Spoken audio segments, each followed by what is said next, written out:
We are live. Let me know if you can hear me in the chat, everybody. Testing. Yep, we're live. We're good. All right. So, what's going on, Ty? What's going on, everybody who's watching? We are live on YouTube, Twitch, LinkedIn, and I don't even know where else. Sorry, as you can see, we are back in the basement today.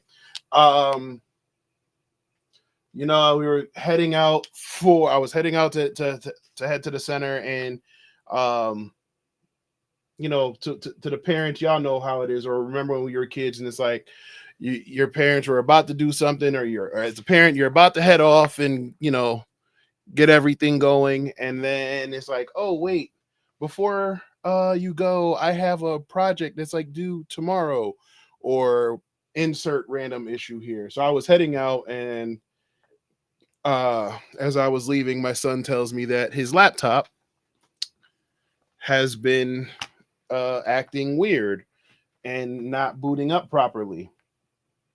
So I figured, okay, let me see what's going on. Let me do some quick troubleshooting and see what the issue is. And it has now been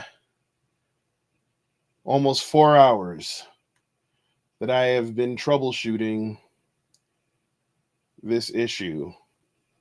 Honestly, it looks like it's probably gotten some kind of virus on here. I'm unable to connect to the internet. Like it's completely jacked up. So anyway, so we're here. So I didn't get a chance to head over to the center today, but we didn't really have anything going on there today. So luckily I was able to stay closed. So sorry, that's why we're late in getting started. I know we said we were going to start Windows Fundamentals tonight, and try to get through most of it, but we're going to see how much we can do. We'll definitely get through part one, no matter how long that takes, since I don't gotta close down. Hold on, I don't gotta close up shop and go home because I'm already here. So if anybody wants to follow along, you can go to TryHackMe. We're back on TryHackMe. We did the first, I want to say, almost the first half of Over the Wire Bandit. Actually, I think it was like, the first 13 or 14 levels. But you can check those out in our previous streams. I think we handled Over the Wire, and I think part 5, 6, and 7. So you can check those out. But we are on day 8 or part 8, however you want to look at it. And we are going to do Windows Fundamentals. So again, if you this is your first time, you're watching on Alpha Cybersecurity or Alpha Esports and Technology. Actually, are we even? It doesn't look like we're streaming from. No. Okay, no, we are. Okay. Just wanted to make sure we're streaming from all the sources that we're supposed to be streaming from. But yeah, we're streaming on our Alpha Esports and Technology and our Alpha Cybersecurity YouTube and Twitch channels. All right, so let's go ahead and get this show on the road. Let's start off by sharing our screen here. I already loaded into TryHackMe, and wanted to kind of get a head start on that. So as you can see, we started up our Windows machine, and we have here. Okay, so we already have our target 10.10.178. Okay, we have about almost 2 hours. And like I said, it's not going to take us that long. So again, we're covering the Windows operating system. Hold on one second. I finally made progress. Hold on. I'm doing multiple things. As you can see, I got the laptop here while I'm also working because my son needs it for school. Tell people all the time I'm a dad first, so I'm a dad first, techie second. But then there are times where worlds collide, and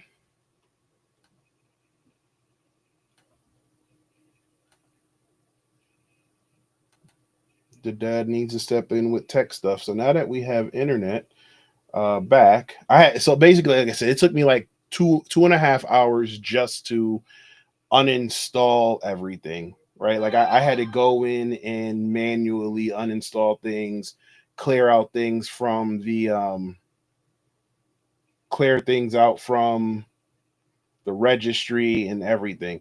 So again, this is why it's important to be able to have have that full experience of different skills and what have you, because for a lot of people, for most people who don't know, I started my career basically doing help desk tech support type things, and then from there I worked my way up to do system administrator level work, network support, things like that, and then I moved into cybersecurity.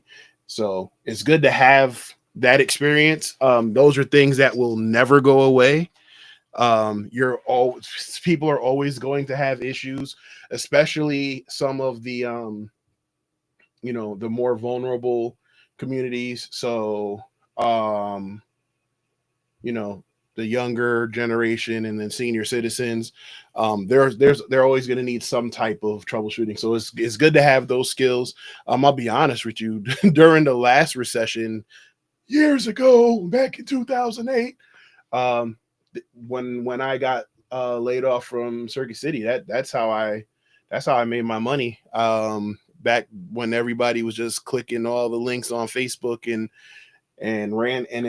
you would get infected and randomly post corn or adult video screenshots and stuff. Your accounts would randomly do that. I know people seem to be doing that now like it's nothing, but it actually used to be problematic back in 08, 09. And and that was like a clear indication that their computer was infected. So I would scour the internet. I would scour Facebook for a few hours a day, and I would contact the people who were local to where I was living at the time, and I would offer to clean out their computers for $50, and then for an additional like 25 bucks, I would actually deep clean. Like I would open it up, blow the stuff out, clean all the dust, reseat all the connections and all of that. That was cool for a little while until you started hanging around people who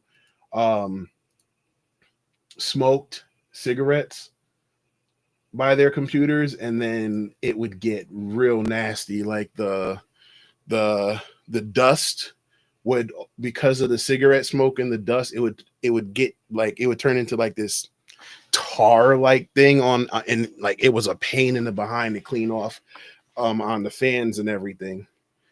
But like I said, I didn't have I didn't have the bills then that I have now. So I was able, like I said, I mean, I made good money doing that though, to be honest with you. Like I probably made like a good 500 a week, because I would pick up at least 2 computers a day. I'll pick up 2 computers a day. On a good day, I would pick up like 3 or 4. And like I said, I would just go, I would bring them back to my apartment while my wife was at work. And my daughter was at daycare, or my daughter was here home with me after I was put her down for her nap. I would start doing the cleaning and stuff like that. Or I would send her to like I said, or the day she would go to daycare is when I would really be, having to go outside and stuff. All right. So let me stop yapping. All right. So anyway, let me know, again, it's Monday. So let me know how everybody's week is going so far. Let me go how the week started. I'm on vacation from my day job with eSecurity Planet. So I'm off this week, and then yeah, I'll be back next week and we'll go from there. All right, so let's go. So it says the Windows operating system is a complex product with many systems, files, utilities, settings, and features. Yep. Module will attempt to provide a general overview. Okay, so I mean we're all pretty much familiar with Windows at this point. So it says the machine IP 10.10.178.111 administrator passwords let me in 123 exclamation point. All right, cool. So we're all pretty familiar with Windows. Windows is, you know, pretty, I mean, most, I think, was it like 90 something percent, 95% of businesses or whatever still use Windows over like Mac and Linux and stuff like that. So everybody should be familiar with Windows, but it's, if you don't know, it's created by Microsoft.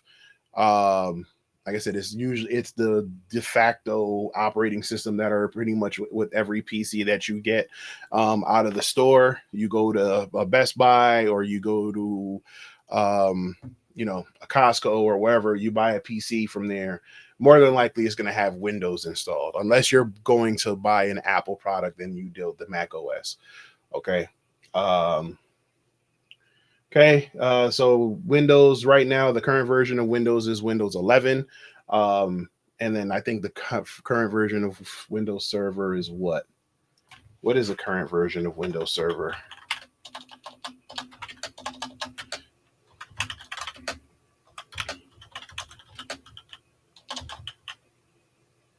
Is it still 2019? It can't still be 2019. Oh no, there's a Windows Server 2025. So the current version of Windows Server is 2025. Okay, cool. So Windows, so obviously you have your Windows, your regular Windows operating system, that's for your desktop computers. And then for your servers, so you have Windows Server. And so Windows Server offers more features, has things like allows you to do Active Directory for your domain services and stuff like that. Windows Desktop is just a regular Windows operating system. Like you see here, it allows you to, like I said, navigate with Microsoft's capabilities and also install other programs and applications. Okay.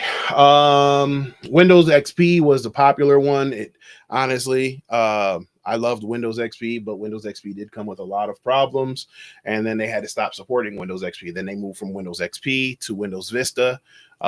Windows Vista was decent. And then they went from Windows Vista to Windows 7, which was like everybody loved Windows 7. Then they went to Windows 8, but we don't talk about Windows 8. Like Windows 8 was horrible. Windows 8 was so bad that pretty much everybody said, "Nah, I think I'm going to stick with Windows 7," and they stuck with Windows 7 until Windows 10. And now Windows 10 has been switched to Windows 11, which is the current version we're running now. Windows 11 is very similar to Windows 10, but yeah, it has its own whatever. They usually come in two versions. There's usually a home version and then a pro version. The home version, like I said, we can actually just click the link to see the difference between home and pro.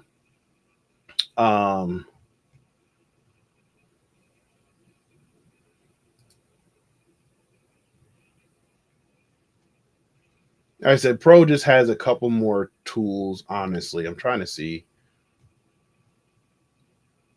if you can actually see it, but whatever. Let's not spend too much time on that. Let's go back. So there's there's a home version, and then there's a pro version. Okay. So then, like I said, you also have Windows Server. Windows Server, like I said, allows you to handle more complex things or processes. You can handle your networking, your domain stuff, your email, your Active Directory, your user accounts, and stuff like that. Windows, let me see. Yes, I'm sorry. Windows Pro. One of the main difference between Windows Home and Windows Pro is that Windows Pro has a feature called BitLocker that allows you to encrypt, essentially encrypt your hard drive, right? So you would have to you'd have to use a password to be able to access your stuff. And then it protects it, because if your computer's stolen or anything like that, your data is protected, right? They won't be able to access it without that password. So BitLocker encrypts your entire hard drive. So it encrypts your applications, it encrypts your operating system files and folders, it encrypts all your data. you know, like I said, and again, the idea is to prevent it from, if your computer were to be stolen, or let's just say borrowed and not returned, they would be unable to um, access your stuff, right? Like the moment they tried to turn it on, it would ask for a password to decrypt everything. And if you can't access it, then you're screwed. Okay, so that's one of the major differences between Windows Pro and Windows Home. Okay, all right. So when we talk about Windows, there's a few things you should know. This main area here, this is known as the, actually let me move me.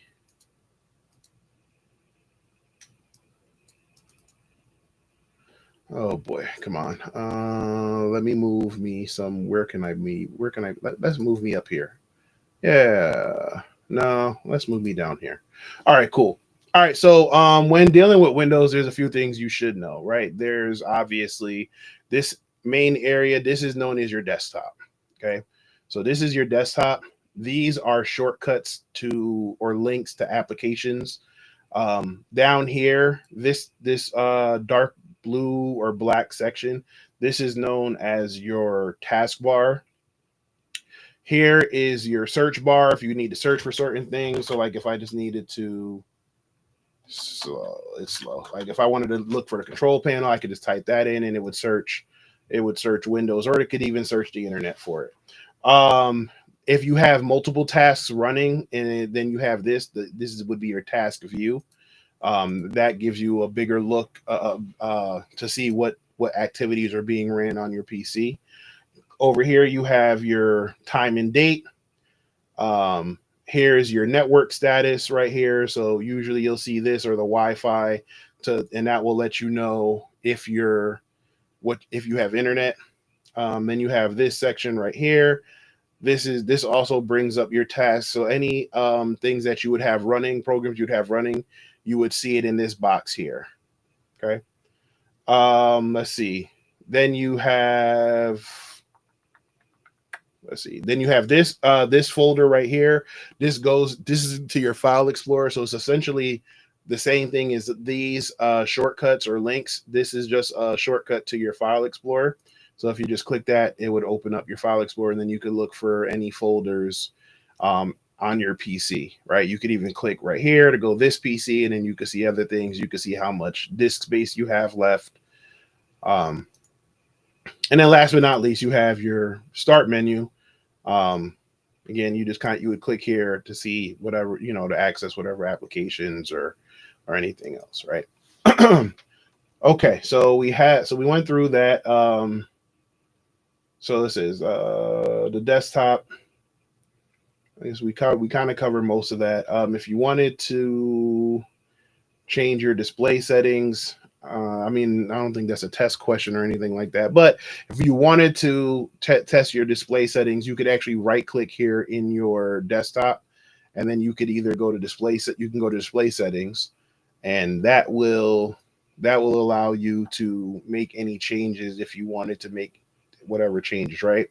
If you had multiple displays, like I have a two monitor setup here, and then in my other setup I have a 3 monitor setup.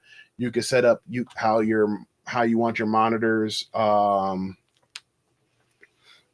be configured. Could Windows servers be daisy chained in a virtual environment? I don't think so, but why would you want to do that anyway? Because for a lab environment, if you're going to play with Windows Server, you just create multiple. You could create multiple domains and just do that, but I don't think you can daisy chain multiple Windows servers. You know what? I take it back. You probably could, Ty, because if you create your own NAT network in your virtual environment, and then they're all able to see each other on that NATed network, then I don't see why not. Yeah, in theory, I think you might be able to. I think you might be able to, in theory. I don't know why you would, but like I said, um, yeah, because like when I set up my lab, all of my virtual machines can see each other in that environment, right? Because and we'll get into that when we go back to our setting up our lab environment with VirtualBox. You will create a NAT network and you give it an IP range, and then all of the devices that sit on that NAT network will be given an IP address from the DHCP server, or you could give it a static address like we talked about before, and then they're able to communicate to each other. And then what we do is set up our attack machine in that network and then do that. Or what I used to do when I got into pen testing, actually, I would have all my machines sitting on one in a virtual environment. Actually, it wasn't even a virtual environment because I actually it was a live environment. So what I did was I had like a PC with like a huge disk drive, and I ran all of my stuff from there, but it was on the machine. It wasn't in the natted network. It was in the was it bridged? Basically, it was on the live network, right? Because I have multiple networks in my house. Like I have my testing network and stuff like that. And then what I did was I would put a router there, and then I would practice Wi-Fi. So I would practice hacking the wireless network first to then gain access to that machine, which then allowed me to gain access to whatever vulnerable machines were on there. Am I a fan of Mr. Robot? I am, Eric. I am. Yeah, you see the masks in the back. So yeah. So like I said, back to your question, like creating a multi-layer Windows servers for hacking like Windows across different domains. Yeah, I guess so. Like I said, I think in theory, I think so. Now that I think about it, if you create a natted network and you create multiple virtual servers and then just have them connect to each other, they should be able to. You should be able to. All right. Let's get through this. Like I said, we're running behind here. All right. So again, if you also wanted to personalize, you could do the same thing. Right click the desktop. The actual syntax. Man, I mean, like I said, you know what? There's a scene in Mr. Robot when he talks about writing his own exploits and stuff like that, and then he was like, "I live for this shit." Like that's a real moment for me, right? I don't. I'm far beyond the days of creating like my own exploits from scratch. I'm not saying I can't, take an exploit and modify it for whatever I'm doing. This rapid fire eternal, but like that. But look, Eric, that's what if you see the previous stuff, when I was talking about Linux, that's why I harp on learning the command terminal in Linux so much, because it's the same thing. It's like once you understand the Linux command line, you don't need anything else, right? You don't need a GUI. I think it's funny. Yeah, you know what? I think Script Kiddie, it started off as someone literally who literally just relied on it and didn't understand it, right? Like there was a time when people would just find exploits because it said it can exploit X vulnerability, and they would just run it, not knowing what it was doing, not knowing where it was pointing, not knowing if it even worked. And then and then what was happening was people were putting exploits out there, but they were putting backdoors in the exploits. So you would download the exploit and run the exploit thinking, oh, I'm gonna pwn this machine, and nothing would happen, but then you actually exploited yourself, right? So I think that's where that came from. And then yeah, it was like, not for nothing, no one has, unless you're on a red team engagement all the time, no one has time to seriously craft their own exploits like from scratch.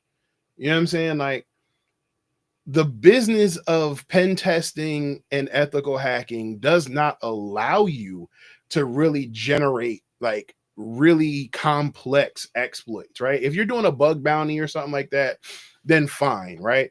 But if you're in the business of a pen test, right? Most pen tests, they give you what, 1-2 weeks to do the entire test and to write the report and deliver it. So it's like, how do you expect me to do that and then come up with this? You know what I'm saying? So I think like most professional pen testers are going to rely on some type of script or automated thing in general, right? And not for nothing, scripts are, what is the purpose for scripts? To automate processes, right? Like I have a script for when I first install Linux that does everything that you saw me do the other day when I set up my Kali Linux box, right? I have a script for that. There's a script that literally goes in, creates generates new SSH keys and does, runs the updates, installs the apps that I'm looking to install. Like, there's a script for that. Metasploit is a bunch of freaking exploit scripts, right? So it's like, the whole purpose of scripts are to automate and make things easier and speed up the process, because we are on limited time schedules when we're working on these real pen tests. Now, if I'm working on something that's a project, a pet project, or like I said, something that there's no time limit, yeah, right? Like if I'm working in like an in-house security team for like an app company or something like that, yeah, I'll play around with the developer code and see what I can mess around with. You know what I'm saying? So, I guess Eric, like, yeah, don't feel no way. I've been, like I said, I've been doing this for 10 years now, and I'm lost. Look, I get lost all the time, which is why things like this, people walk around like, their stuff don't stink, and they know everything there is to know. I guarantee you, even the best of them, if they're not doing it every single day, they're refreshing on something, right? If, for example, let's name it like let's say a vulnerability you haven't worked on, like when I first got into web app pen testing, cross-site request forgery vulnerabilities were everywhere, at least where I was working, right? The contract I was working on, all the web applications were developed by the same person, and for some reason they were all vulnerable to cross-site request forgery. I have not done a successful cross-site request forgery in probably the last 6 years. But if I were to test an application today that was vulnerable to cross-site request forgery, I would probably have to go refresh. So, again, there should, you don't get lost. Even if you get lost, just know how to find the answer. That's what people will. That's the part that people don't talk about enough, is that you're okay to get lost. Just know how to find the answer. You don't have to know the answer to every single question. And if you claim to know the answer for every single question, then you're full of shit. Sorry if there's any kids watching. No one knows the answer to every single question. All right. Now you might know the answers because that's your specialty, but you're not going to know, you know what I'm saying? Like, I know more about application stuff or API stuff than I can probably run off the top of my head than I can do, network stuff, right? I haven't done a wireless pen test. I talked about how when I was doing my lab environment, I would actually do wireless. I haven't done a wireless pen test probably about 7-8 years. Yeah, subnetting is, network plus, and it can be a pain in the behind. All right, we got to get through this. All right, so we talked about the start menu. I said we know most of this stuff, right? Best viewers on streamboo.com. Thanks, bot spam. No, thank you. Again, like I said, we know we should know most of this. If you don't, like I said, you can right click here and hit File Explorer. If you wanted to remove things from the taskbar, you can hit Unpin from taskbar. If you wanted to add stuff to the taskbar, you can as well. Like for example, if I wanted to pin Wireshark to the taskbar, I can right click the icon and go pin to taskbar. And then if I want to remove it, I can just hit Unpin from taskbar. Okay. Any apps that you run would show up here in this box, right? So let's just fire up Google Chrome real quick.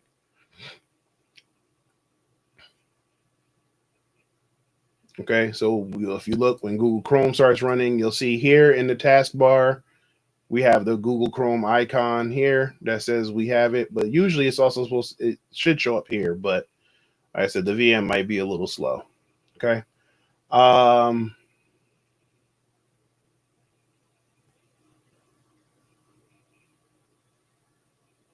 Which selection will hide or disable the search box?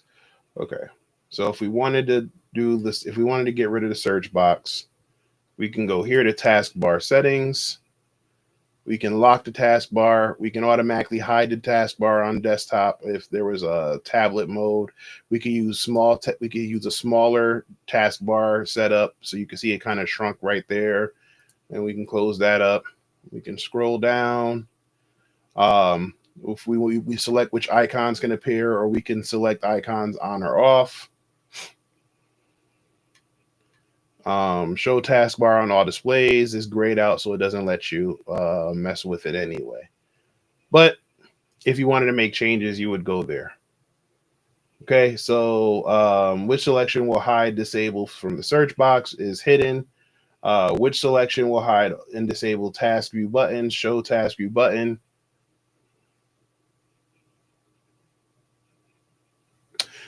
I think it's the SOC analyst cert.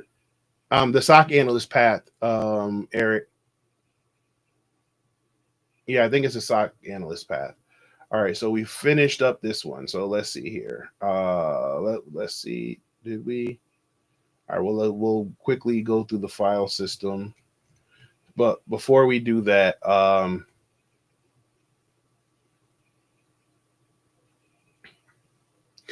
I mean, it wouldn't. I don't think. I don't think it. I think it. I don't think it could. Blah, blah, blah, blah, blah.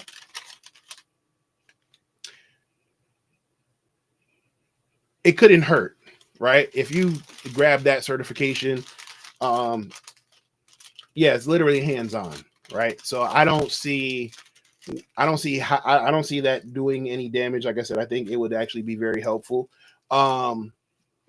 There are, some companies might not recognize it as a cert, but I still would get it if you want to get it and have it added to your resume. What's going on, Maddox? That's what I would do, right?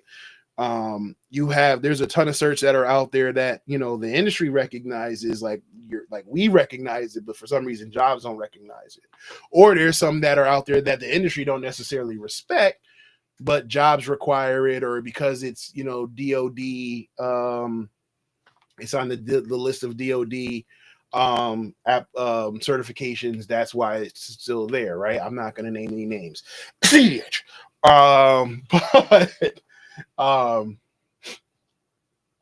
Eric, yeah, I've been I would have I ever been I mean, I've been in the hiring process, like basically, yes. So when I say basically, like I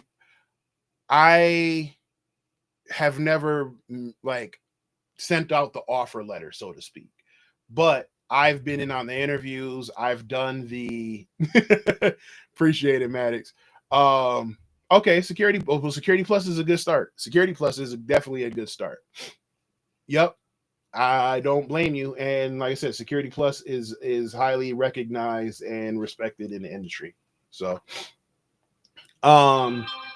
now that being said, back to your hiring manager question. Yes, I've been the one who kind of tells the person what decision they should make, right? So I've been on those interviews. So that's another reason why I do these streams, because like, if you hear what I'm saying, like, build out the lab, and as you start doing the vulnerable machines and the CTFs, like, start writing that stuff out so you can actually show your thought process and start building that muscle memory in how you navigate navigate a pen test or a Linux system, or if you're going to do the SOC stuff, document it, right? Say, find, I know there's some labs out there where you have to find where the not the vulnerability, but find wherever the issue is and figure out how to how you fix that. Document it, right?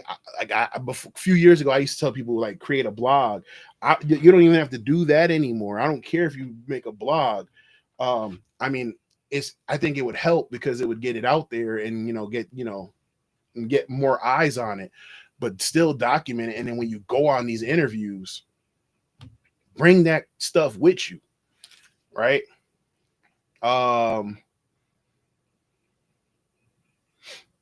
Yeah, man. Working on an AWS cloud practitioner. Yeah, Ty, like I said, I mean, it doesn't hurt, man. Like me, I think this year, like I said, the last couple of years, because everything with the center, I've only been recertifying. I haven't been actively pursuing new certifications. I really haven't had to, because I kind of had like one foot out the door as far as like working full-time pen testing or cybersecurity. I definitely see that changing, so I probably will be actively pursuing some stuff. So I'll probably be looking for some AI stuff, some more cloud stuff, and obviously I'm going to go after the API pen testing certs.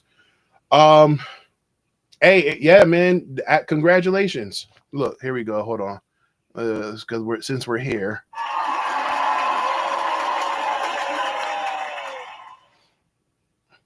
Hey, look, that's cool. Hey, look, your first couple videos and lives are going to be horrible. You're going to sound horrible. It's going to look horrible, and you'll get more comfortable over time. All right, so file systems. Like I said, we gotta burn through this, because like I said, I don't know if y'all watch wrestling, but I'm trying to see what happened after Elimination Chamber on Saturday. There's a lot of different stories. Like, that's my guilty pleasure. But so I'm actually booting up Netflix now on the TV. Okay. All right, so look, when you're dealing with file systems, Windows usually runs off of called the NTFS. It's called the New Technology File System.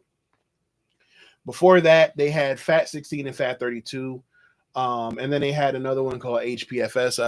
I remember, like I said, I don't think I've ever dealt with HPFS, but there, like I said, FAT16, FAT32. What's going on, Thumbstick? No, I started late because I had to go back to my tech support days and troubleshoot my son's laptop. So I was spending the last 3 hours manually removing programs and stuff out of the registry just so I can get stuff back on the internet, because he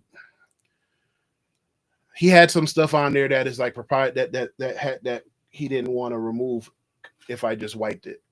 So I had to do the hard stuff. Yeah. That's why I'm in the wolf den today and not the center.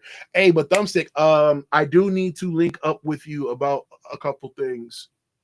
So I'm gonna be shooting you an email this week. All right. So yeah. So you have FAT16, FAT32. There's still, I mean, you still use FAT systems, especially on like your USB devices or micro SD cards. But Windows machines are usually NTFS. Okay, so so NTFS, like I said, it allowed you is known as a journaling system in case of a failure. It also allowed you to run files that were larger than 4 gigs. Yeah, right. No, so my son does a lot of art, like if you ever hear me talk about my family, I always say I'm the least talented person in my household, but I say it with a smile because I truly am like in awe of everybody from like my kids and my wife. Like my wife does custom cakes. Like she does custom cakes to the point where like we're trying to get her on the show. Like, is it cake? My daughter has been talented with the trumpet since she was like 8 years old, and now she has practically like a full scholarship off of playing the trumpet. And for several colleges that she can choose from, right? I mean, she's already been accepted to I think almost 50 colleges. So she's amazing. And then my son has been drawing and doing things since he was like little. Um, and he does a lot of artwork. He wants to create his own stuff. He does photography. He builds Legos. So there's a lot of files and stuff that he has that pertains to a lot of that stuff. And then you just have me who just, I can hack things from time to time, and I like to play video games. So, yeah, man. Like I said, Eric, I've been blessed. I'm blessed. I'm truly blessed. I'm blessed and I'm lucky. For real. So, let's see. So yeah, NTFS. You can set specific permissions for files and folders. So if we wanted to hide a folder or if we wanted to, change certain settings, we can. And then it also allows you to run the encryption file system, or EFS, to encrypt your files. Okay. So when dealing with NTFS, you can set permissions like full control, modify, read and execute, list folder contents, read and write. Hey man, look, I'm gonna be out in today's day and age, it is not easy, thumbstick, right? To keep them on task, because we live in a TikTok generation, so everybody's attention span is 3 minutes now. You know what I'm saying? So trying to keep kids on that path for years. I mean, shoot, we have a hard time doing it ourselves. So it's definitely been a challenge to just be like, hey, stick to it, right? Even with, like I said, my son, like there was a while there where he you could see the drawing and stuff like that started going less and less, and it's like trying to stay on them, and almost getting annoying about it, or like calling them out on it. You know what I'm saying? So yeah, Eric, man, look, you're 30, you're 34. I'm older than you, man, and like that's why these refreshers are also important to me, because I don't care what you think or how you feel about COVID, but I definitely got sick. yeah, Thumbs. You gotta keep you, especially if they have it in them. It's a God-given talent, man. You can't let that go to waste. So many people, especially young kids, are so talented and probably have things that you talk about. Oh, they can get out the hood, or they can get out of their situation when they're old enough. There's so many opportunities for them, and they just don't know, because it's just something that they just think it's a hobby, right? But where was I? Oh yeah, like I said, I got really sick, and then after that, I started having the really bad brain fog. I still can't. And Ty and Maddox, they're basically like day ones from when I first started doing this content thing.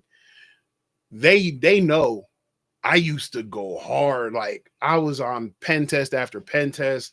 I was like nonstop. I started noticing around 2022, 2023, I couldn't do it anymore. Like the brain fog, it just like my body, it would just shut down. So now it's like I have to figure out different ways to get it out there, and also help people obtain these skills. All right, so file permissions. So remember, remember and these are very similar to what we talked about with Linux too. So read, it just allows you to view the file or read the file. Yeah, see, Matt, there you go. Room after room. Yeah, that's real. Like 2019, 2020, 2021, I was on it. And then, like I said, I got sick somewhere in 2022, and it was just like, shit was different. So read allows you to view, write allows you to add to the files or folders. Read and execute allows you to read and then run the programs or whatever. Listing the folder contents allows you to view the list. Yes, Eric. Yes, it is. They really are. Modify. I mean, because honestly, most of this stuff can just probably fall under read and write, right? Or read, write, and execute. You know what I'm saying? And then full controls, right? Right. So I would say you could probably condense this to read, write, execute, full control. Like that's how I look at it. You could just do read, write, execute, full control. And then in that full control, because then listing folder contents and all of that would fall under write and execute, and modify would fall under execute. Full control, and then full control just allows you to if you wanted to delete, right? Because you might be able to modify, but you may not want them to delete or something like that. So I think, yeah, Windows, I don't know. If you wanted to change the file or folders, you could do that by right clicking. I don't think we have anything in here that will allow us to modify. Yeah, man. Like I said, I still have it. I still have it. Like I've been doing brain exercises and stuff like that too. Again, keep it a buck. That's another reason why I was like, I always knew I wanted to. The next phase of my career would be in teaching and be in helping the next generation or people get into this field. That just sped up the process because at that point I knew I couldn't do it at the rate I was doing it, and these companies, they when how it go. Once you show them that you're capable of it, they feel like that should be the norm. Right? They feel like that should be, oh damn, you were able to do back to back pen tests. Oh, now we're just gonna schedule them like that from here on out. So once you start doing stuff like that, once you start doing, it was like, all right, now I need to reset boundaries. But like I said, I always knew the next phase in my career would be what I'm doing with Alpha Esports and Technology. It would be teaching. It would be training. I'm gonna be honest, like between me and y'all, even though we're live streaming this, there was a while there where I was trying to become a SANS instructor, and then that kind of went to the wayside, and it was just like, you know what?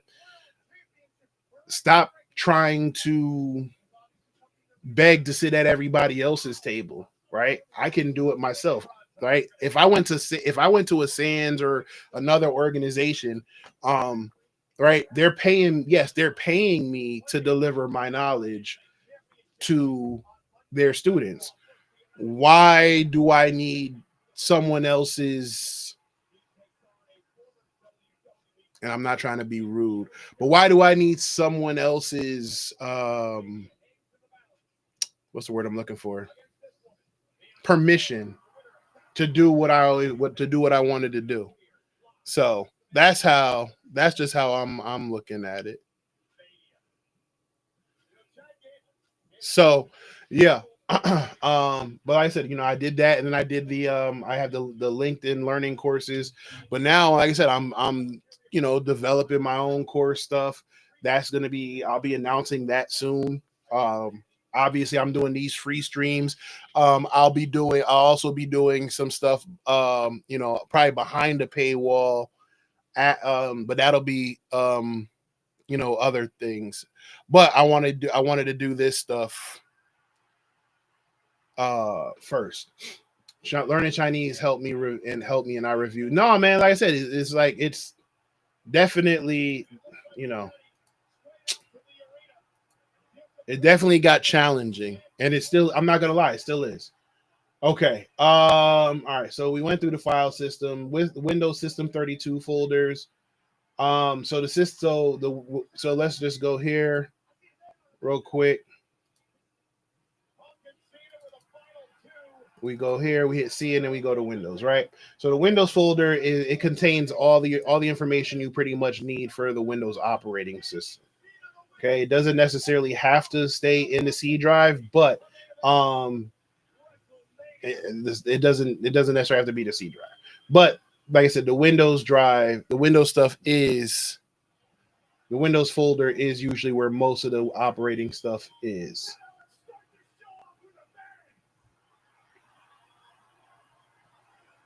Okay, they talk about environment variables. This is variables that store information about the operating system.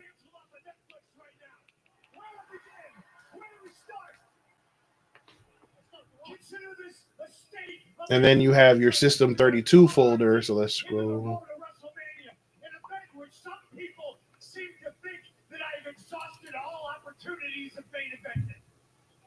So now you have your System 32 folder. System 32 is basically like the most critical stuff for the operating system.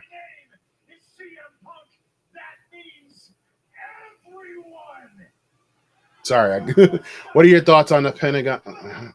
Bro.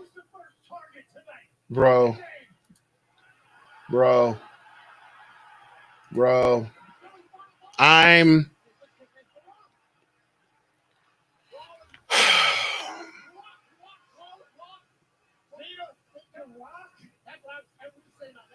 for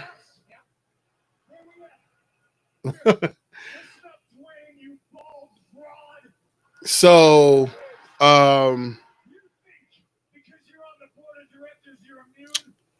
let me put it back here. Yeah, thumbstick wrestle me. I'm gonna be honest with you. I feel like wishful thinking, but because I've been, because I've been in the military and held security clearances, and because I've done government contract stuff and that dealt with security clearances, and because I kind of whatever, I'm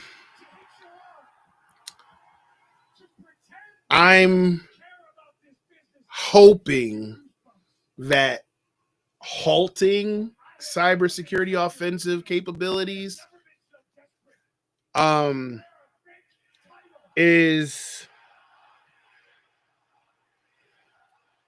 to grab headlines, right? I'm being very careful how I want to say this because y'all know all the climate of things, and I don't want to get in trouble. Because again, I got kids and I got a whole thing to worry about. So anyway, I feel like that is a headline grabbing title. Again, remember, there's a lot of things that we don't know. There's a lot of things that they don't talk about. So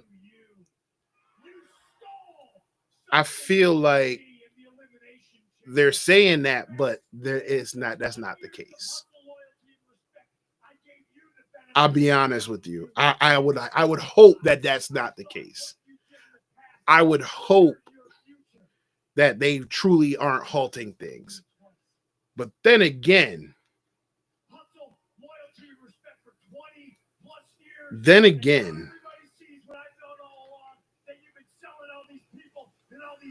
they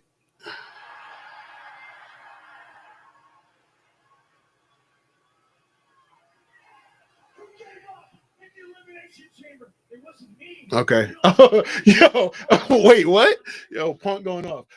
Yeah, so however, given the people who are there, I think it's stupid if they really did. And like I said, and I'm gonna be honest with you, up until a few hours ago, I thought it was probably just a BS headline. But then I saw the Instagram post from the Small Business Administration, and it was like, geez, y'all really put that on there. So anyway, let's get back to it. So System 32 folder is important. And then what is it? The system environment variable for is %win_dir%. So if you wanted to do that, you could go here, hit the start button, or you could do the search and go win_dir%, right? And then it would bring up that folder. And usually when you see those percents, that means it's like it's hidden. You're not supposed to be able to access that folder. That folder is not accessible by default, right? All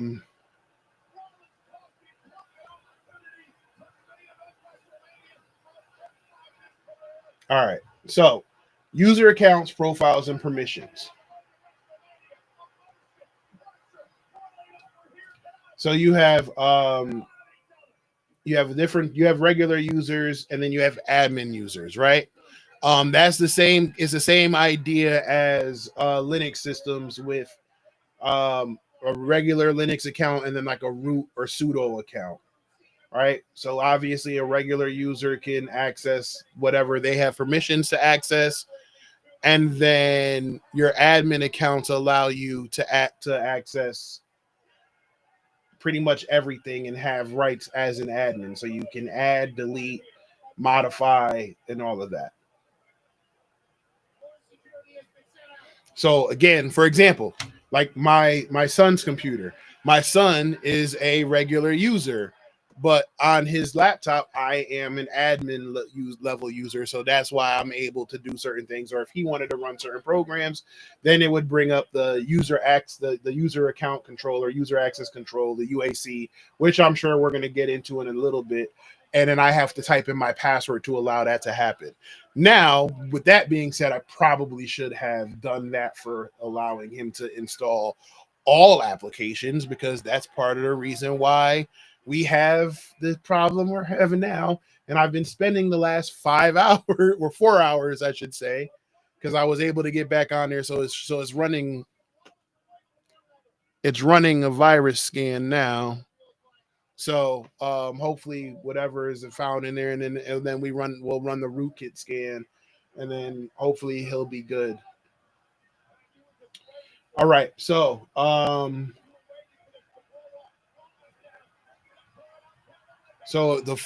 where are we? So the file. So when users, every profile is given a desktop. So remember, we have the desktop folder here. Actually, let's bring this up. Every profile is given these same things: desktop, downloads, documents, and pictures. And then there's another one for music, right? If you wanted to have a music folder, right? Every account usually has that. Okay. Another way to access the information is the local user and group management. If you wanted to access the local user and group management, you would just go here and then type in LUS RMGR .msc, and now it brings up this program here for local users and groups, right? So now if we wanted to make changes to the different users, we could, right? Like if we wanted to go here, we could change their passwords, we could delete the account, we could rename the account. We could check the properties. So now when you check the properties, you can see what member they have, what if they're a member of any certain groups. So as you see here, they're a member of the users group, and they're also a member of remote desktop users. Then you can see their profile paths, any environments, any sessions stuff. Are they allowed to have remote desktop services? So again, you can do all of that from this this application.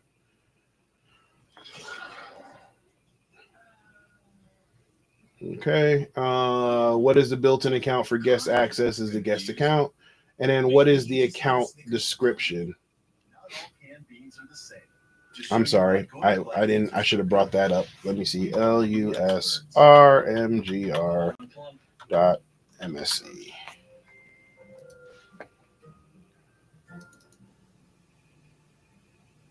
So if you look here, I'm sorry, I forgot to bring up the description stuff.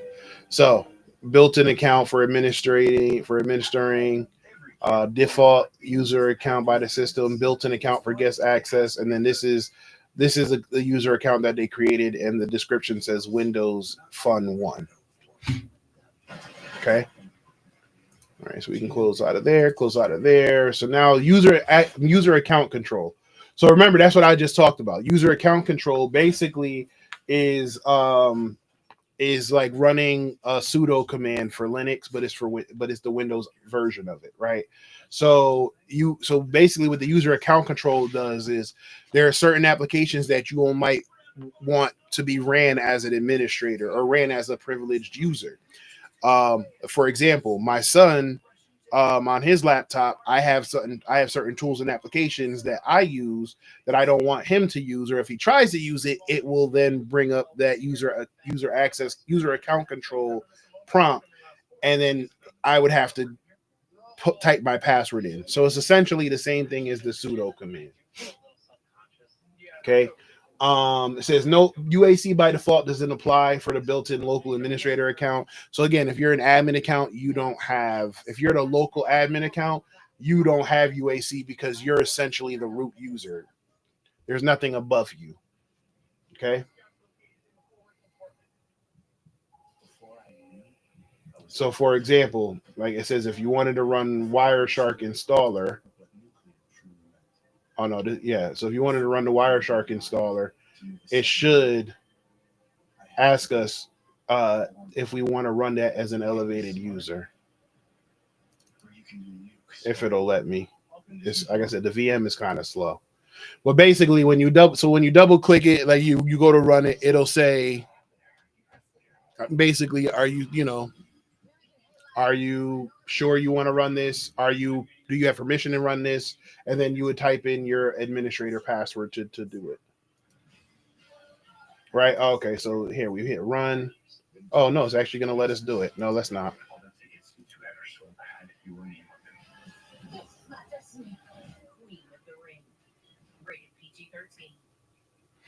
All right. So control panel, right? So we can just type in here. Let's just do control panel.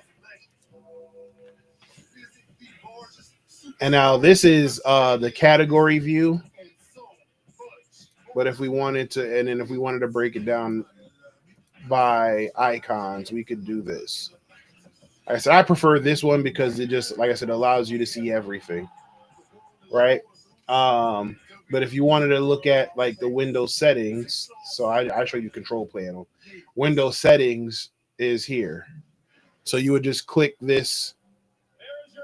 Whoa. Sorry.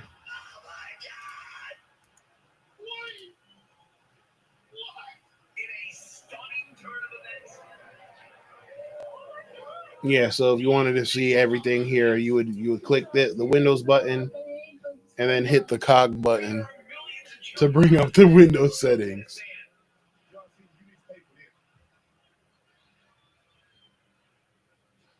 Right? So that would be your Windows settings.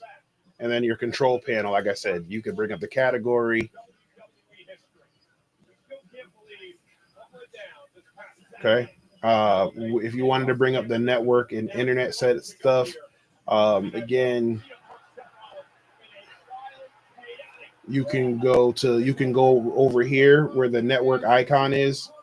You can right click it and then you could troubleshoot, or you can open up the network and internet settings and it'll bring that up here, right? And that'll give you this information for your internet status. Now, if you wanted to do it from the settings, you would just go to that window as the settings and then just go to network and internet again.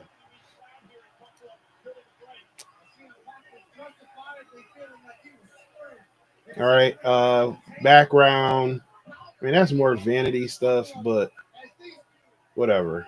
Okay, so we got here, and then in the control panel, change the small icons. What's the last setting, right? So if we go to control, so we go back to the control panel just so you can see it. We'll go to, it says small icons, and it said the last one is Windows Defender Firewall. So that's how you would get the answer right there. Okay. Task Manager, my favorite tool.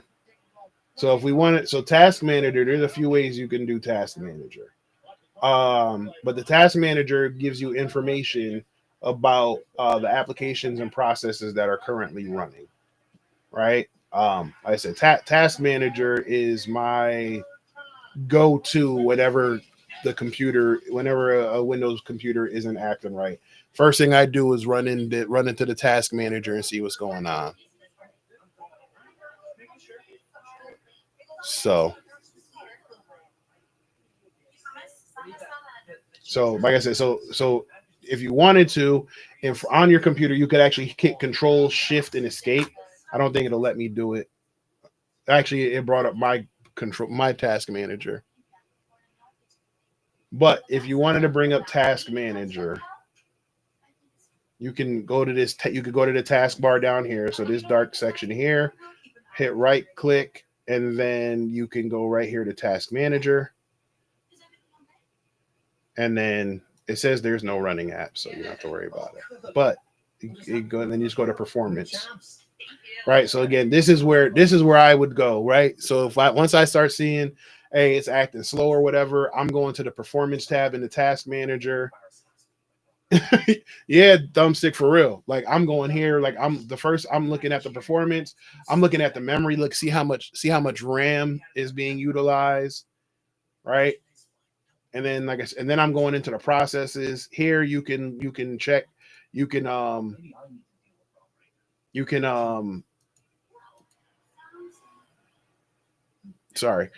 fix it to bring up what's using the most. Let's see. You can change the view. So like I said, I go, like I said, task. I'm in Task Manager for everything like that. If it like, yeah.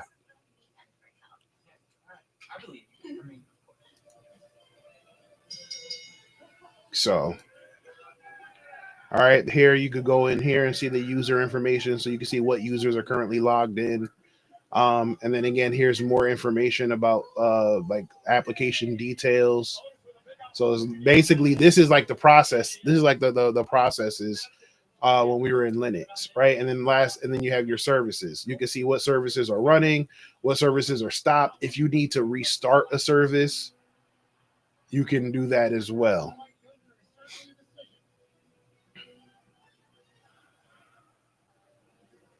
All right, so let's go back here to the processes. And then, like I said, if we wanted more information, like we just did that, you can hit the more details. Yeah, like I said, to me, like, Task Manager, like that's my go-to. Like that's as soon as the computer just seems like it's a little off, that's the first thing I'm looking at.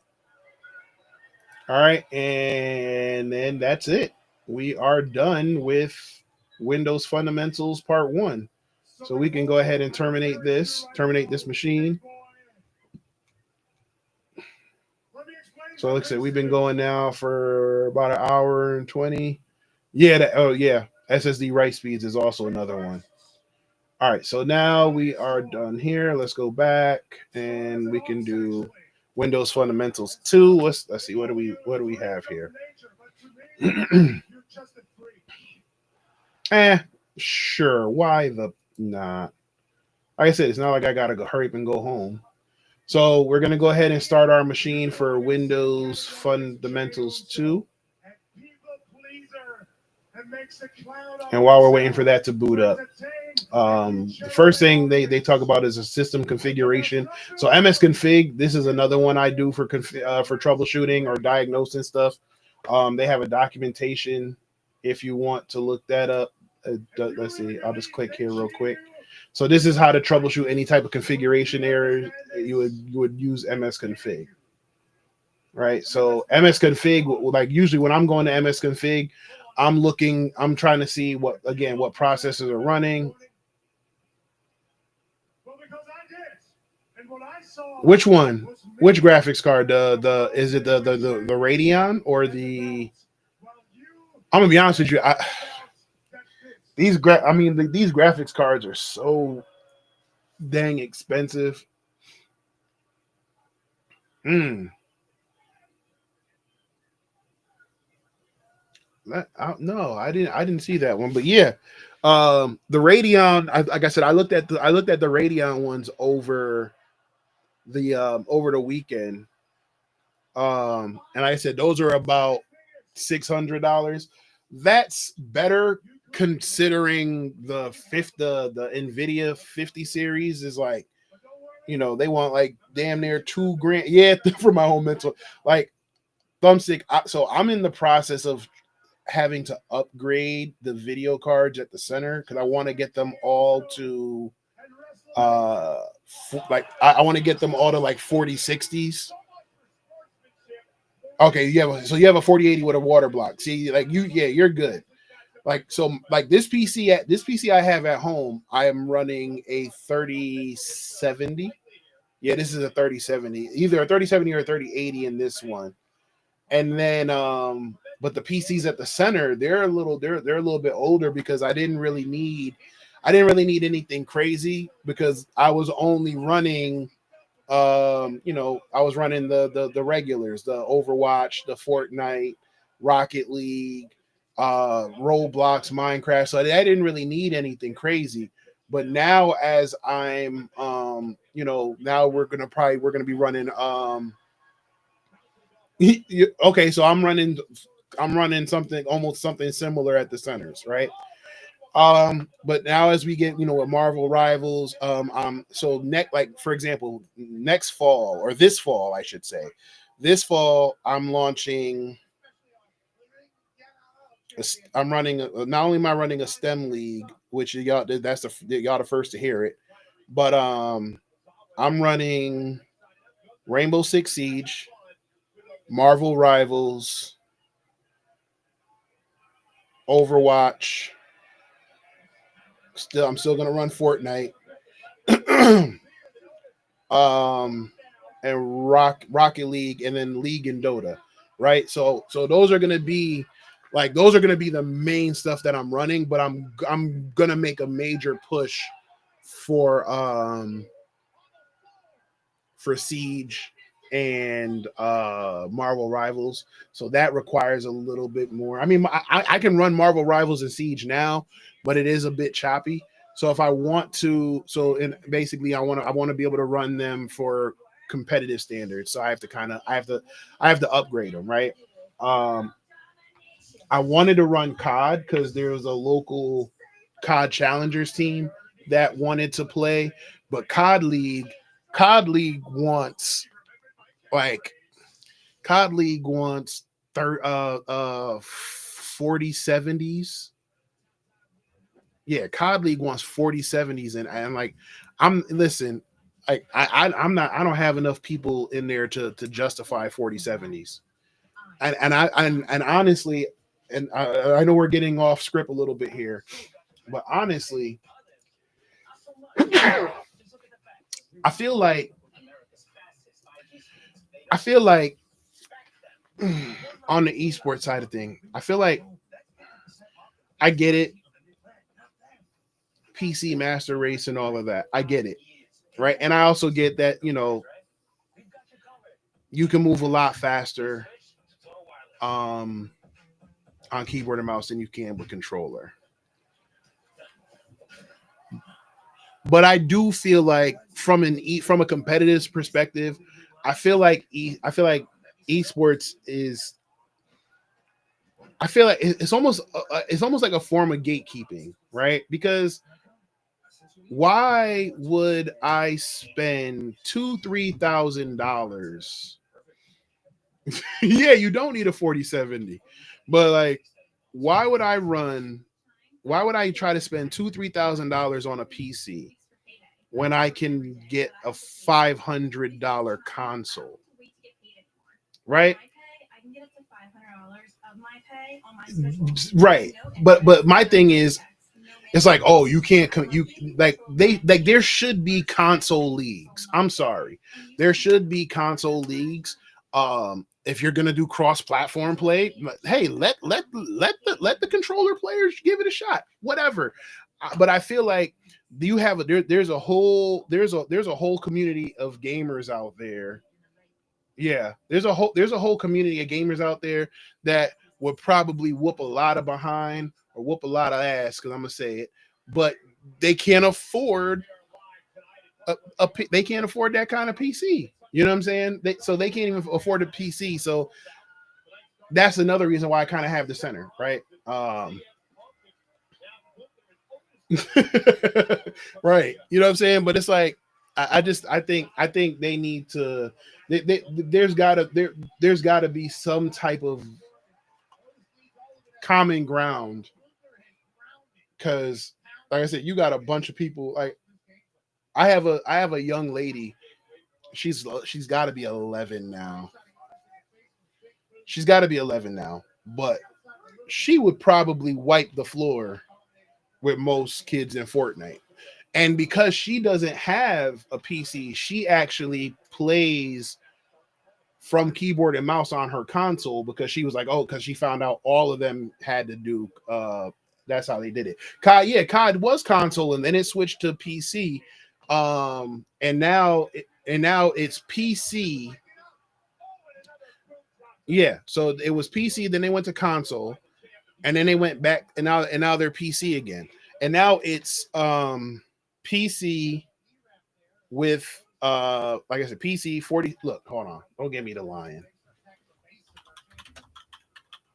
COD League PC specs. Don't get me the lion. COD League, Call of Duty League PC specs.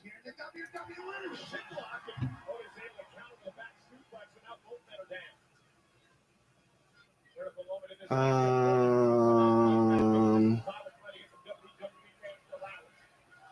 Trying to find it where the specs are.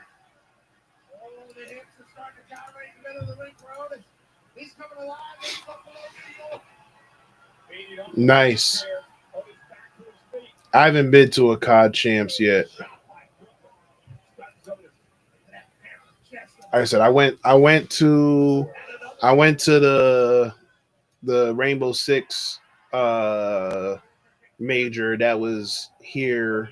Was it November 2024? Yeah, here we go. Competitive settings. Where are? Hold on. Change log. Blah blah blah blah blah blah blah. No, that's the maps.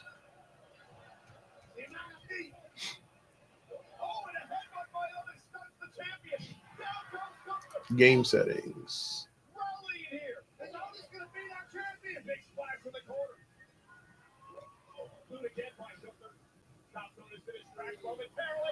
I don't know. Like I said, when we were, like I said, there was a challengers. I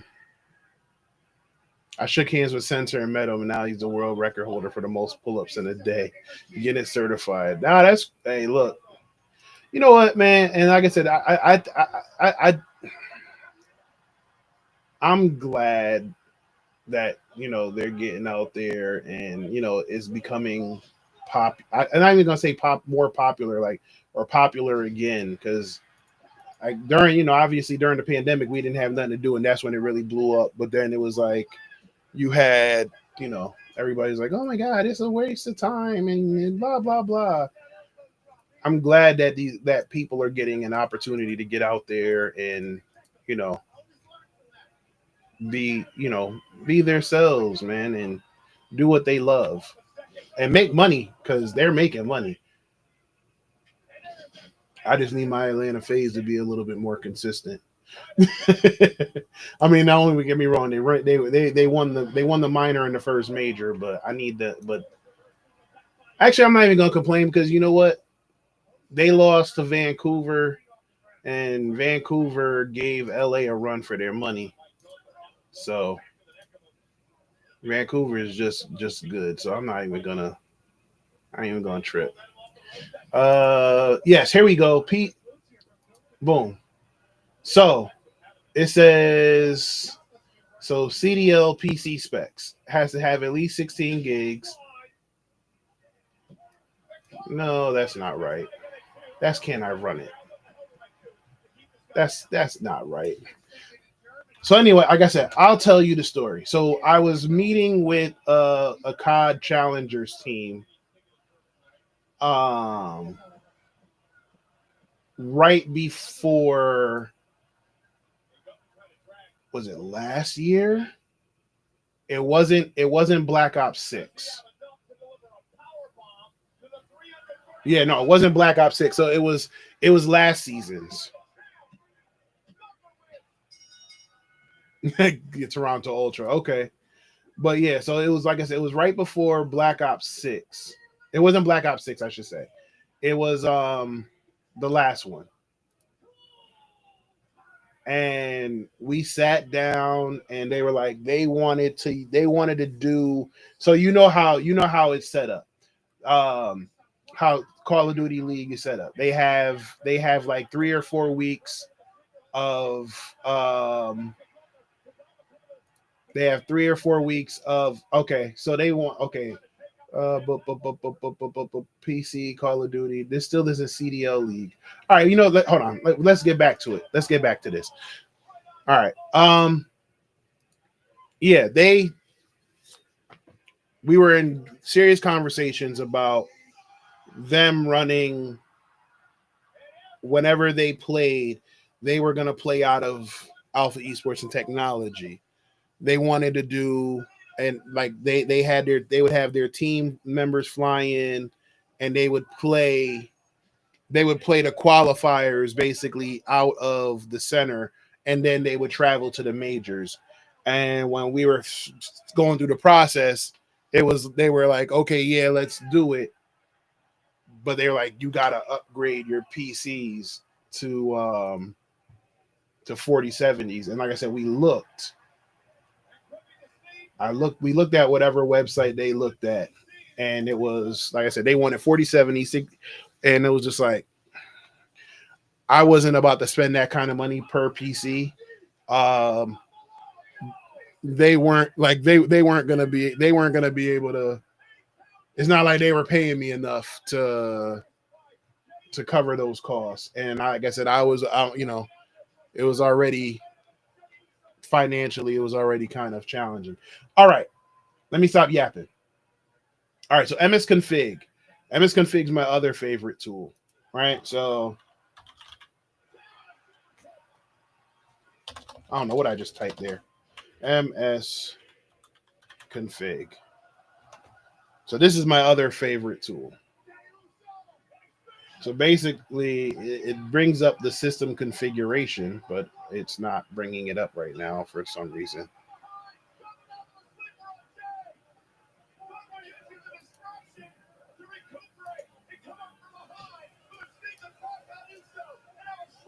But as you can see, like I said, it was using up a bunch of it's using a bunch of processing power. MS config. Come on. Y'all not gonna bring it up for me.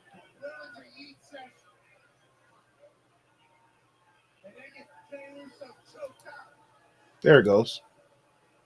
All right. So what I would do with MS config, for one, like I said, if I'm noticing things are acting up or acting slow, um, you can change how you want your operating system to start up.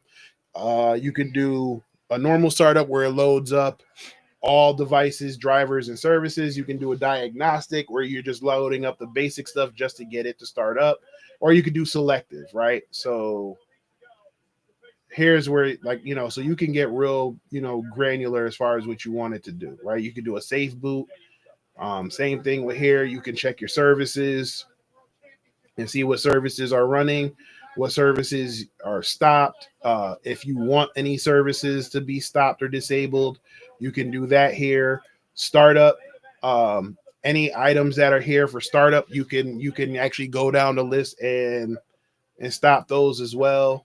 And then, like I said, then you have your tools, right? You have your about Windows, your change UAC settings, Windows troubleshooting. So MS Config is another special one, right? So like I said, MS Config and Task Manager, you can do a lot of troubleshooting with just those two tools. Okay, so we talked about all that, normal, diagnostic, or selective. Okay. Same thing with task manager, right? And then, like I said, it's like, what are the tools for system internals and stuff like that. All right. So now, if you wanted to chain, you know what's weird? I have a Razer Death Adder mouse. To charge it, you have to take the wire out of the wireless adapter and plug the cable direct to the mouse. But every time I charge it, Windows thinks it's an entire new mouse and it'll wake the PC. You, because I have no, I have a Basilisk. I have a Basilisk Hyperspeed for this one, but it doesn't do that. And I actually just I use this has this battery operated.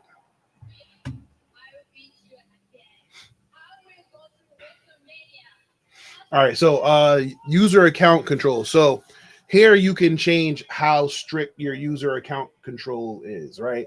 Do you want it to always notify you? Do you want it to just notify you when it needs when it's doing something that's going to make changes? Do you want it to never notify you, or do you want it somewhere basically in the middle, right? As a pen tester, um, you know what? I'm having a similar issue with um my sim racing rig. It keeps it keeps it keeps losing the USB connection and then starting it up again. And like I said, I was trying to do the same thing, trying to find it in device manager and see what's going on. So I don't know. I was gonna say that there's probably like a batch script or something that you can run. See, there we go talking about scripts again. But yeah, like I said, so as a pen tester with UAC, what I like to do with the UAC settings, if I get into a Windows machine, if you can and you can try to manipulate the UAC controls and then basically turn it off, so that it allows you to make whatever changes, and it not only does it not pop up that notification, it also doesn't log. It also won't log it, right? Because I believe every time this gets triggered, it gets logged. Oh yeah, right. All right, so computer management. We're continuing with tools.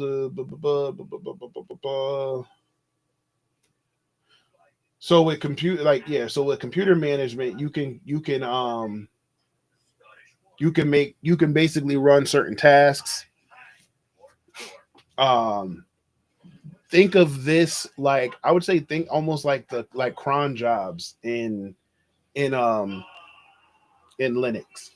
So like, for example, I have a setup, and it's not even through computer management. Actually, it's a batch script, but batch, not bash, but a batch script. And then what it does is every time the computer loads up, it looks for updates.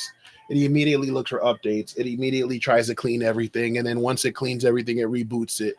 Especially like on tournament, like I have a tournament batch script. So anytime I know I'm about to run a tournament on PCs, it goes through the whole process to basically do a cleanup, run my cleanup script, and then load up, and so it'll be ready for the tournament. Okay, so you have your event viewer. So your event viewer is basically anything that any type of log or event that happened on the computer, right? So remember what I was just saying about the UAC stuff? It All that stuff gets logged, right? So you can use that to check the applications and services. You can check that to see just Windows, what's going on with Windows. You can check to see if for a custom view, and then they have different types of events. You have an error message, you have a warning, you have information. You can see if an event that recorded some type of audit security access, if it was successful. So basically, like that's if like a user logs into a system or something like that. That's considered a success audit. So that gets logged. Failure audit. If you try to log in and you put the wrong password in, that gets logged. Okay. Then you have your logs. You have your application log. So any event that's logged by application. So the database application might record a file error. That's going to log, right? The application developer decides which events to record. At security, these are valid and invalid logon attempts, as well as any events related to a resource, such as creating, opening, or deleting files. Any events system is any event created or logged by the system. And then you have a custom log. So these are custom events that enables the application to control the size of the log or attach any access control list. So you can create your own custom logs. Okay. Let's see here what they have here. So these are shared. These are folder shares. Sessions. You'll see a list of users who are currently logged connected to the shares. Local users and groups, and then in performance you have the perfmon, so the performance monitor, and that's used to view performance data in real time or from a log file. Okay, storage, this that is your disk management tool. That's where you'll be able to see all of your disk management. You're able to see here. So let's just go here.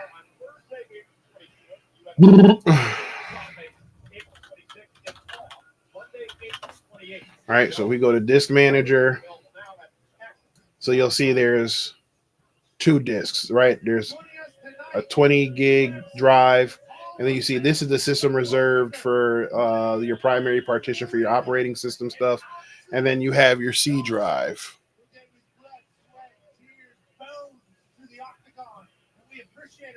And then you have this disk here is unallocated. So that means it's not used, but it's 1 gig of unallocated space.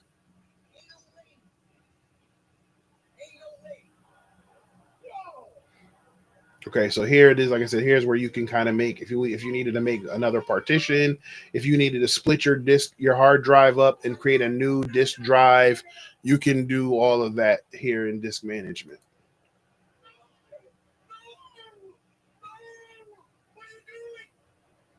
All right, system information, MS info. So let's go ahead and check that out.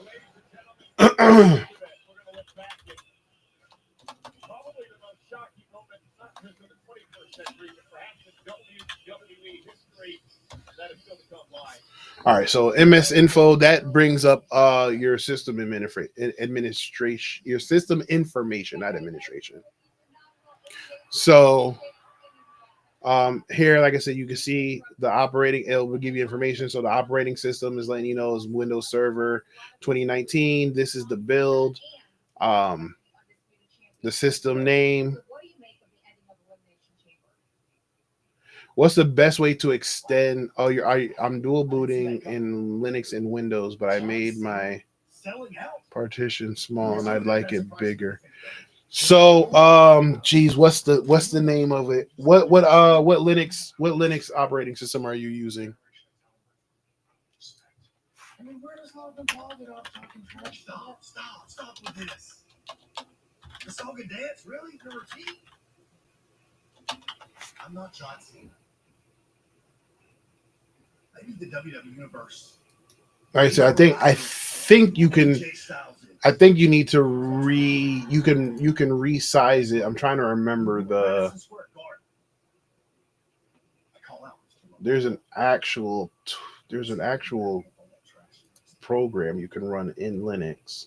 As far as you go, trying to be the devil on my shoulder. God knows my evil ways.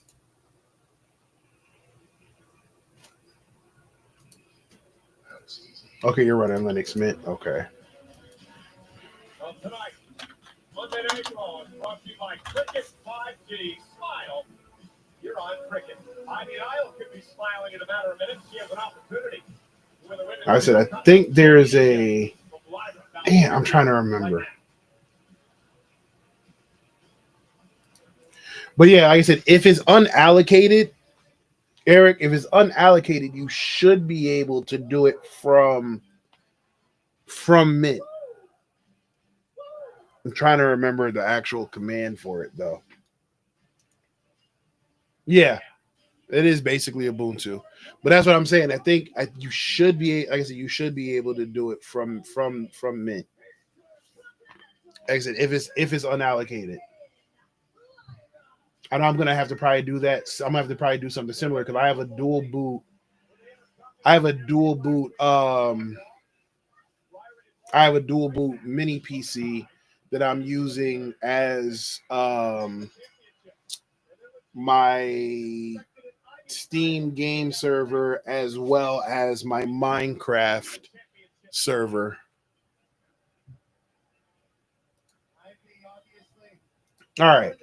So MS Info 32, like I said, so this gives you all the information about your system, right? So it tells you where the boot is, the boot device, any usernames, the time zone it's running in, how much RAM you have that's installed, the total RAM, available RAM, any virtual memory.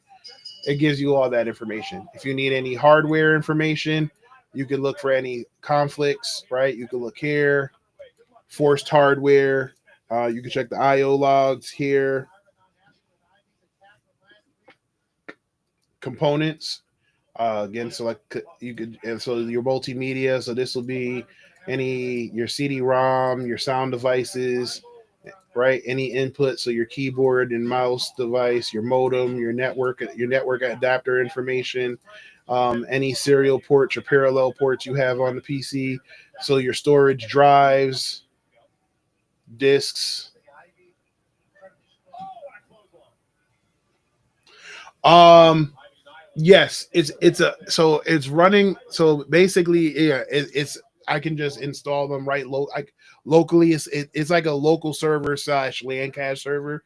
So everything is stored on that server so that and then I have it set up where it can just go um before it goes out to the internet. It checks the local server for that first, and then so it moves a whole lot faster when I need to run updates.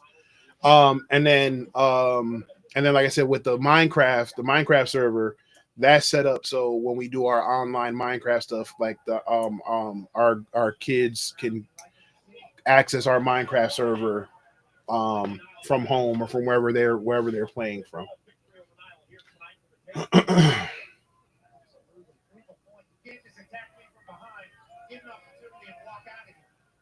All right. What is the system name? Let's come back up here.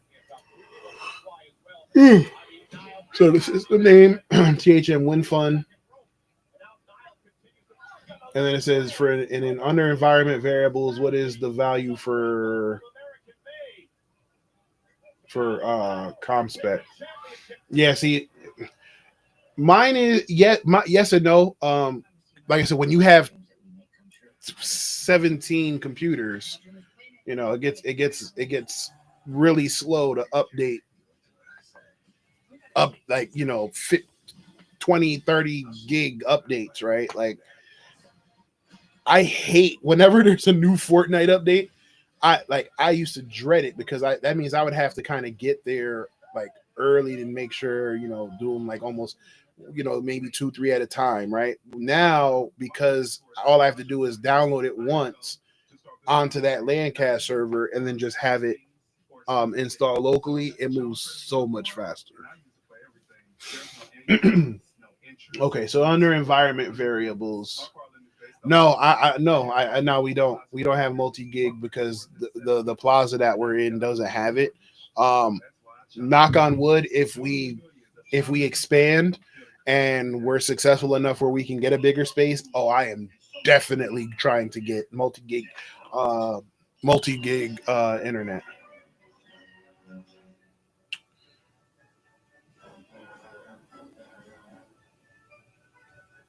All right. So under environment variables, blah blah blah blah blah.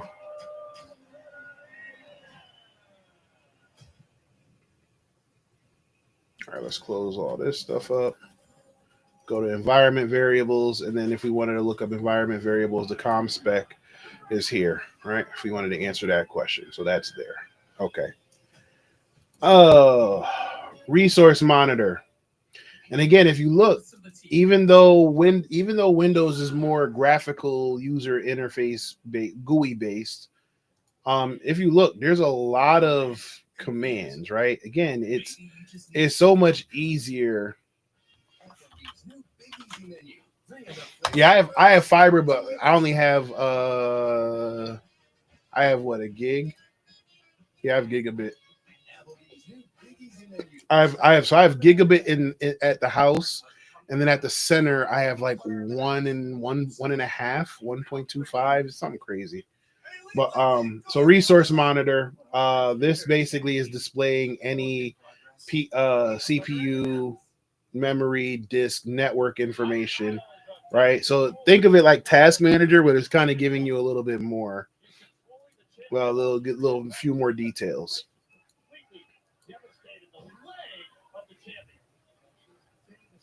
All right. So you have your CPU usage,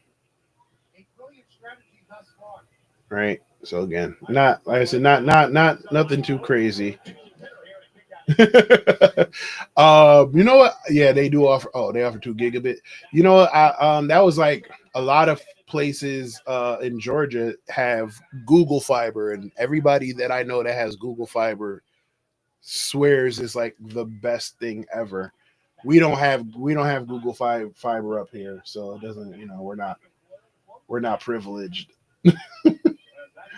All right, so command prompt. So again, it's not as prevalent as Linux. Like you don't have to, like, you know what I'm saying. Linux, it's like Linux is almost built where the command line terminal should be the priority, and any graphical user interface is secondary. Windows is the opposite. No, that's what I was saying. They have Google Fiber, but Google Fiber isn't in my area. And like I said, we just put it this way, we just got AT&T fiber like last summer. Up until that, we had like cable. All right, so same thing with command, right? So you have host name that gives you the information of the PC.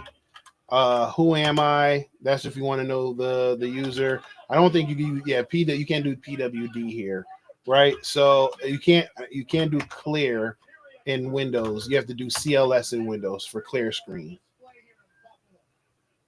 No, so not it doesn't. So they just added fiber, so they don't have 5 gig plans yet. And that's and then they, like I said, they're talking about installing fiber at where my center is located.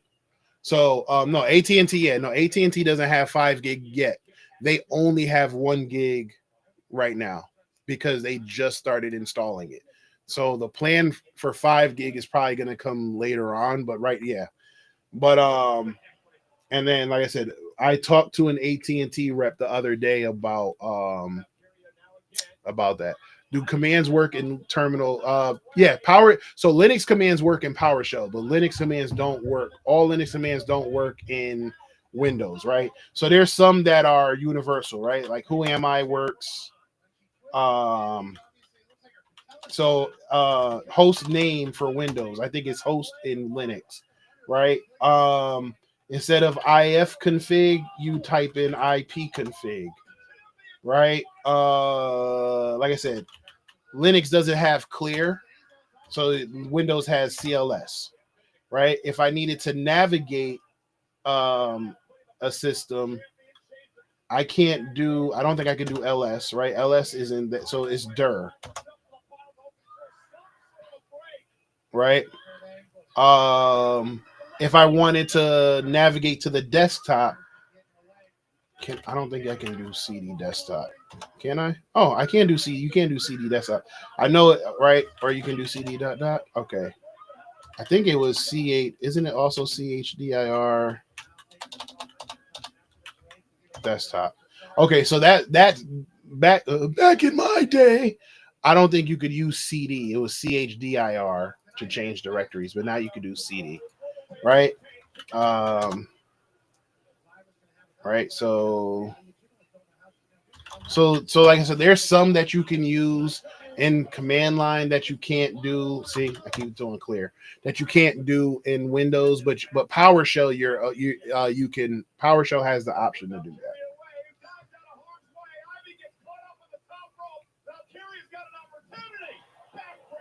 Okay, NetStat. This is a good tool in both Windows and Linux.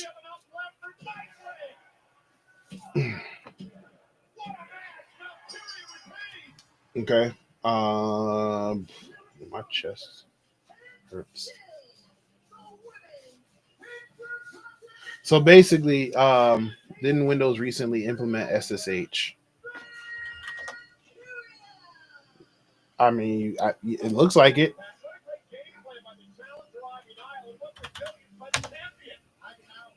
Looks like it.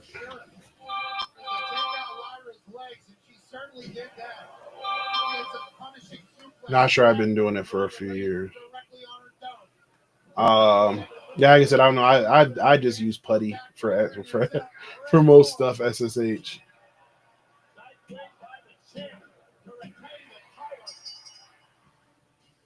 Yep. See, yeah, CD carries over. Let's see. Net command usually to check network resources.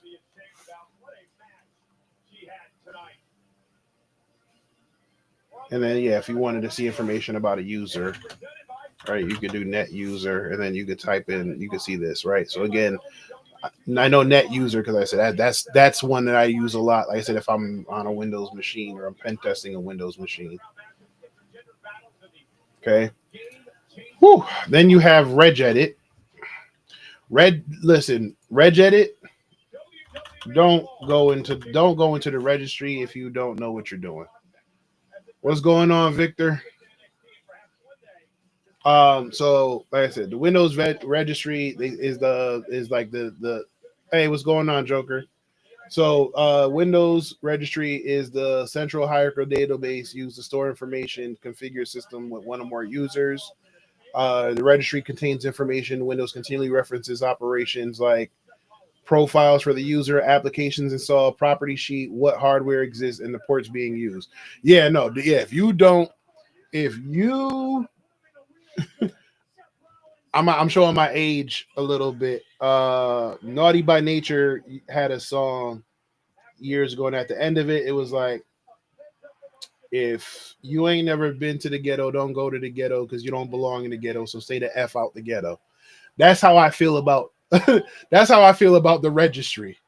If you don't know about the registry, don't go to the registry because you don't belong in the registry. So say the F out the registry. Yeah, no, I know, Joker. I know. So yeah, like I said, you don't mess around with the registry unless you know how to navigate it, right? Like I know that one. Yep.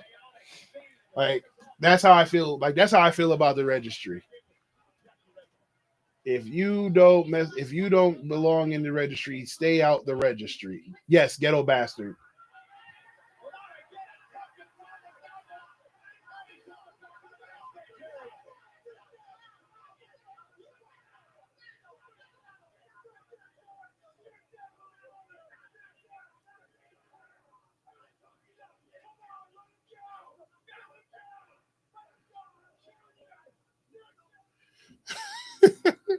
I just want to know.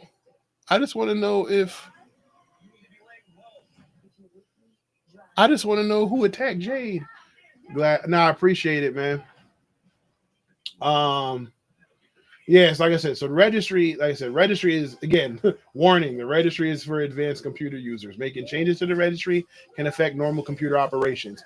Look, so here's what I'll say about the registry. If you're ever going to make changes in the registry, you want to make sure the first thing you do is you back up your machine and you also set up like a system restore point.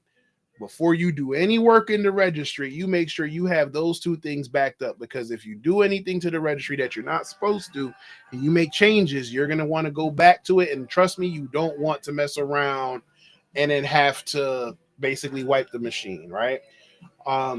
You got BLGS this weekend for, oh, nice, man.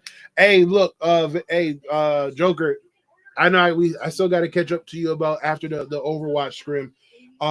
I know a few of them already joined that one. I think they found it very helpful.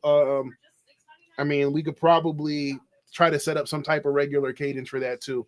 But BLGS is dope. Let me know. Let me know. Let me know what's if it's gonna be streamed, and then like I said, we could try to stream it. Yeah, like hit me up later on this week, because beginning of the week is usually like messy for me. All right. Hold on. Brings me to the yeah. I can't make any snapshots of it. It won't let me save snapshots to a network drive. I want to let you save it to a network drive. Can you see the did you set up the share properly for the network drive? I don't know. See, I don't know. I've been troubleshooting all day. Tomorrow's no good. I got 20 teenagers running in and out my center. Thursday will be better. Yeah. Because Tuesday I got like 20. I got 20 teenagers. Wednesday I got my Fortnite practice. So okay, so it is map. So no, that's weird. All right, so we are done with Windows Fundamentals Part 2. So we could actually terminate this machine. Where are we at? 9 o'clock. We're about 2 hours in. Let me see what Part 3 look like. Windows updates.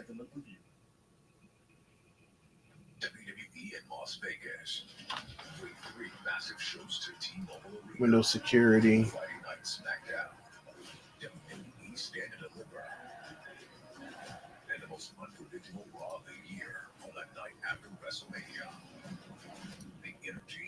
Firewalls.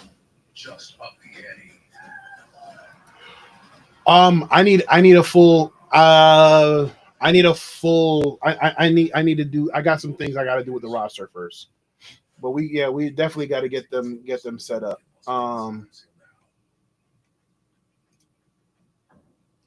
BitLocker, volume shadow.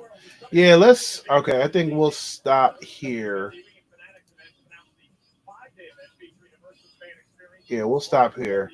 And then we'll finish up Windows Fundamentals. So actually let's go back to here. So after we finish up Windows Fundamentals, I want to go, we got to go back, right? We got to go back to web basics, right? So we did, yep. So after we're done with Windows Fundamentals, we're going to go back up to how the web works, just to cover DNS, HTTP, and then how websites work. No problem, Eric. And yeah, like I said, Joker, I'll definitely let you know. So yeah, so we're gonna do Windows Fund. So we're gonna finish Windows Fundamentals. Like I said, it's 2 hours. I gotta get ready for the day tomorrow. But we're gonna do Windows Fundamentals 3, and then like I said, we'll probably also knock out how the web works, because it's not. How the web works isn't anything crazy.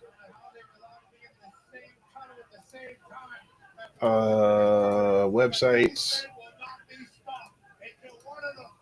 Yeah, like it's as you can see, it's not a lot.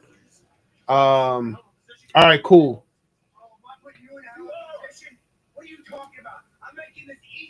And so then after we get done with that, let's see, do we go?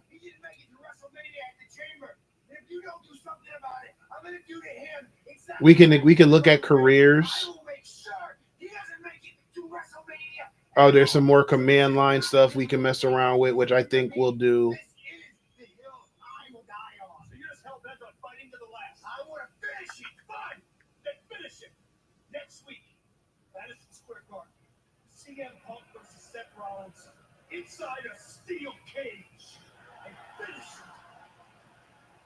Hmm. I'm looking at where we want to go.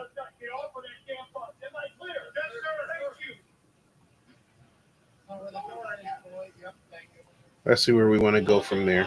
So yeah, so we do web. I want to mess around with the command line some more. Do I really want to do networking? I do. I want to do net Wireshark, TCP dump, and obviously Nmap. But then it's like we can't skip, right?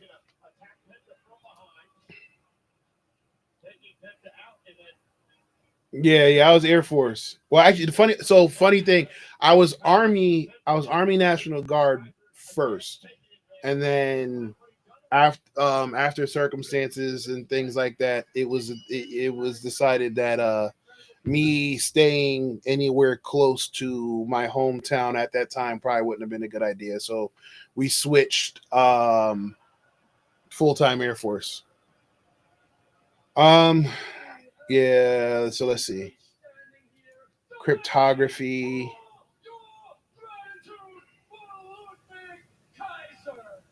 I'm thinking, all right, yeah. So we'll go command line. We'll do a little bit of that. We'll quickly do cryptography and hashing. And then I want to go jump right into web hacking. I want to go into web hacking. I want to go into offensive security tooling. Yeah. All right. All right. So yeah. So I don't know if I'm gonna get on stream tomorrow because like I said, we got a lot going on tomorrow.